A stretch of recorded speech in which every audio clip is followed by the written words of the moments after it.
Hello. So I find myself in Naples, Florida today in my RV. So I'm sitting in my garage. That's my deck out there. And I just wanted to share a minute about some things from Mayo before I take off to a park downtown Naples to listen to an afternoon concert.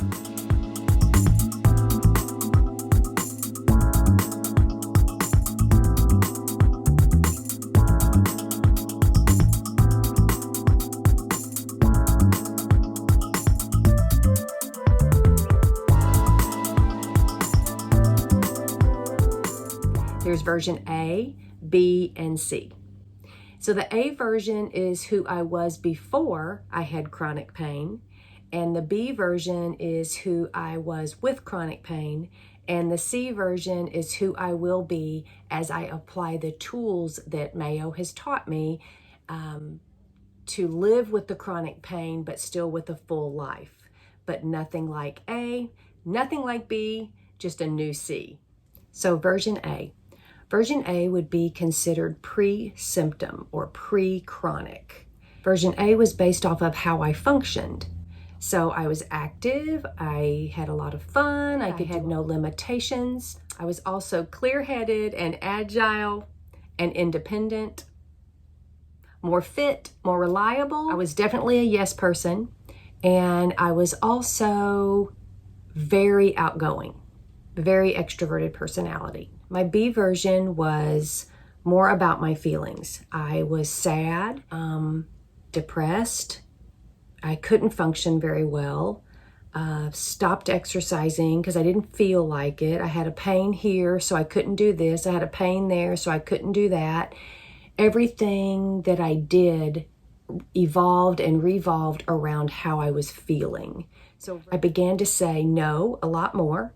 And I also was dependent more on others around me to function. B is all about feelings. Talking about your feelings, feeling what you're feeling, but to an overkill side.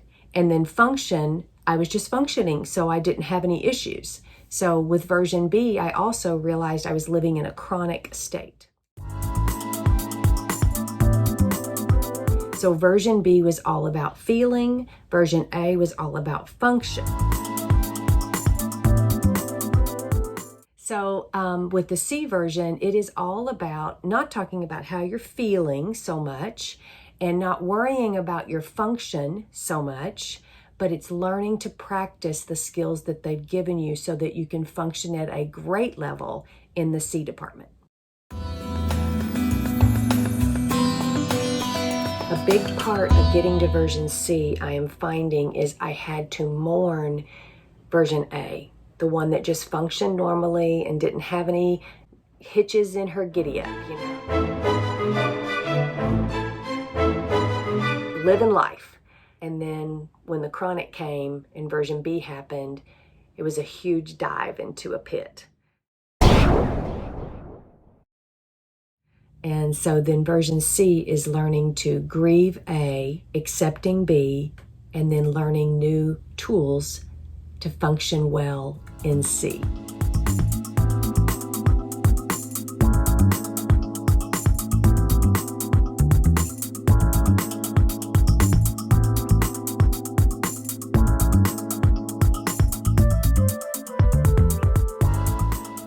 So what I have found is, as I've tried to get to the C and stay there, it is difficult. There are days that I'm on a seesaw and I'm trying to overdo. I do too much. I don't want to miss out on anything. So, the FOMO, fear of missing out. And so the C version is definitely something to be practiced. It's a discipline and it is not easy. However, over the months that I have been at Mayo, which was 8 months ago, I've probably have 2 months out of the 8 that I went back to the B version, to where I was starting to be depressed all the time, starting to talk about my feelings, my body was hurting, and not practicing the C version techniques that Mayo gave me.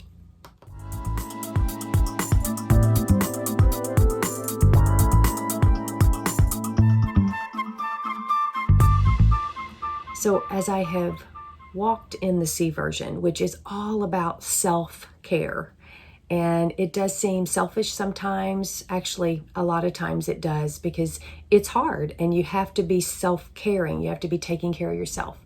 And so as I've learned to practice the tools, which are moderation and flexibility and exercising regularly, and that's at pretty much the same time every day if I can. So there's a stretching routine in the morning that I do that just takes 10 minutes. And then in the afternoon, I either try to do some type of slight cardio, or I do the strength training that they taught me at Mayo that is super easy, but it makes me, for lack of better words, feel so much better after I do my strength training. So a couple other things for the C version is learning to breathe, and I've done some videos on that and will continue to do so, because it's a deep belly breathing and it's a conscious effort for me to do that often, and to just make it a part of how I breathe regularly, which I'm not there yet, so I'm still working towards that. A couple other parts of the C version tool belt list that I use is I set a timer so that I'm able to practice moderation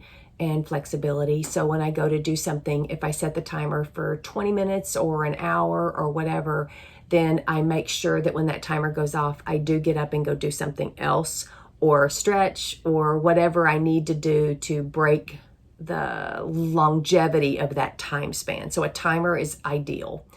Is practicing humor. And so there's just some fun little things I watch, or TikTok or something, but it breaks the pattern of the pain within my body if I can plan to have moments during my day that I practice humor.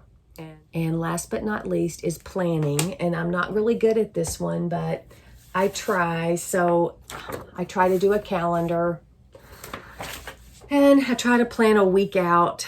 However, I do practice a lot of flexibility and moderation in that calendar, and just try 2 or 3 things like my sleep schedule and my morning stretches.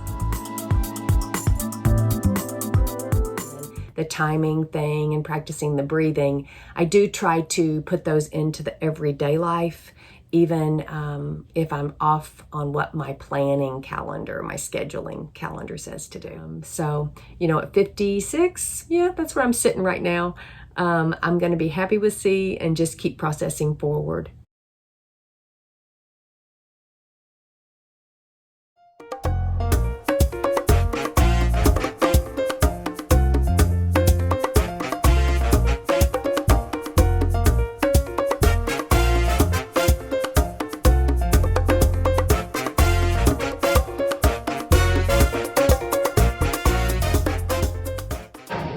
So today, talking about version A, B, and C, I'm definitely practicing C today, and it feels really good. So instead of staying in the RV, I decided to get out here and walk these 2 blocks, and brought a little lunch with me, and enjoying the energy and the people. And first, when I got here, it was so overcast and it was, cold, and so I put on my sweatshirt, but within 5 minutes of sitting down, every single cloud in the sky left. And so now it's just a straight blue sky. I feel so thankful and so blessed. And I'm so glad I got myself out of that RV and here. Okay, so of course I usually seem to have a funny thing going on in my life. I showed you my calf earlier. So I'm going to call this the Becky Walk.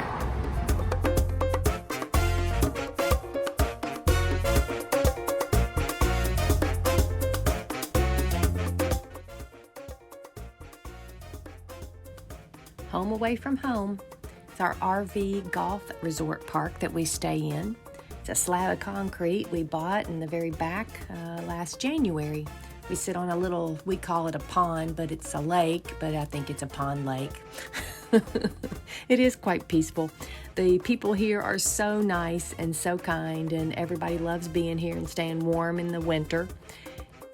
My fibro seems to like it here. The nights are usually in the 50s and 60s, and the days are usually in the 70s and 80s. And normally there's a pretty constant breeze blowing, so that makes it good too.